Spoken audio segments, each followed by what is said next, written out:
नमस्कार दोस्तों।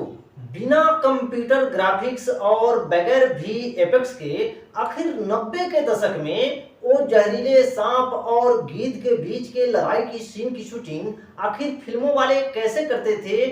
आज हम आपको कैमरे के पीछे का वो राज बताने वाले हैं जिसे जानकर अभी हैरान हो जाएंगे। सबसे पहले तो आपके जानकारी के लिए दोस्तों आपको बताते चले कि इस सीन में जो आप सांप और गीध को आप देख रहे हैं, असल में ये जो है असली वाले गीध और असली वाले जहरीले सांप है। कोई यहाँ पर वीएफएक्स या कोई नकली सांपों का इस्तेमाल नहीं किया गया है।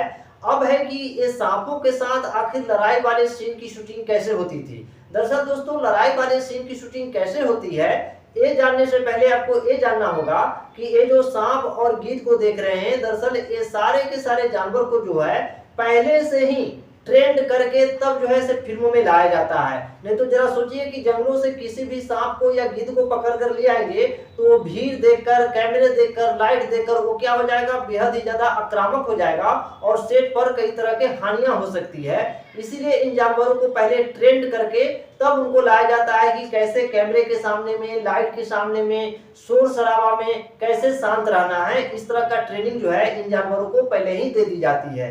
अब बात करेंगे कि आखिर लड़ाई वाला सीन की शूटिंग कैसे की जाती है। दरअसल दोस्तों, ये जो आप सीन में देख रहे हैं कि गीध और सांपों के बीच जो है जबरदस्त लड़ाई चल रहा है। दरअसल दोस्तों, इस तरह के सीन को शूट करने के लिए 90 के दशक में जो डायरेक्टर होते थे वो दो तरह के तकनीक का इस्तेमाल करते थे। जो सबसे पहला नंबर तकनीक होता था, जो इस सीन के लड़ाई में आप देख रहे हैं कि गीध जो है वो सांपों के ऊपर झपट्टा मार रहा है। दरअसल दोस्तों, इस सीन के पीछे की सच्चाई ये है कि गीध तो बिल्कुल असली है, लेकिन जो आप सांप देख रहे हैं वो रबर का सांप वहां पर इस्तेमाल किया गया है। और रबर के सांप पर क्या किया जाता था, छोटा छोटा मांस के टुकड़ा रख दिया जाता था। उन मांस को टुकड़ा को देखकर गिद्ध जो होता था उस पर झपट्टा मारता था और यहाँ पर जो कैमरामैन होते थे वो बिल्कुल उसका क्लोजअप शॉट ले लेते थे और इस तरह से ये पहला सीन तैयार हो जाता था। अब दोस्तों बात करते हैं दूसरे नंबर ट्रिक का कि इस ट्रिक में आखिर डायरेक्टर क्या करते थे।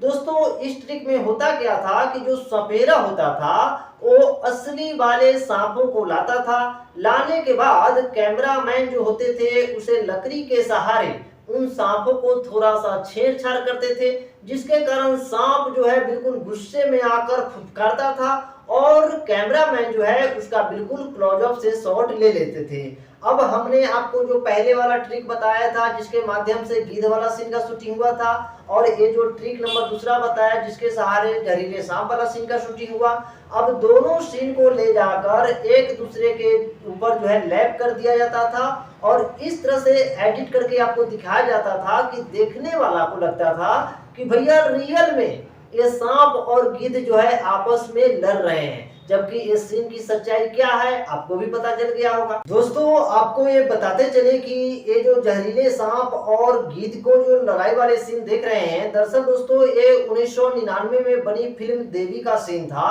और इस फिल्म में जो सौंदर्या, जो साउथ की सबसे बड़ी एक्ट्रेस थी, उसी ने इस मूवी में जो है इच्छाधारी नागिन का किरदार निभाया था। कि इच्छाधारी नागिन कहने का मतलब हुआ कि अपने इच्छा से इंसान बन जाना, फिर इंसान से नागिन बन जाना। तो आखिर डायरेक्टर जो है सौंदर्या जैसी एक्ट्रेस को आखिर नागिन कैसे बनाते थे, कौन से ट्रिक का इस्तेमाल करते थे।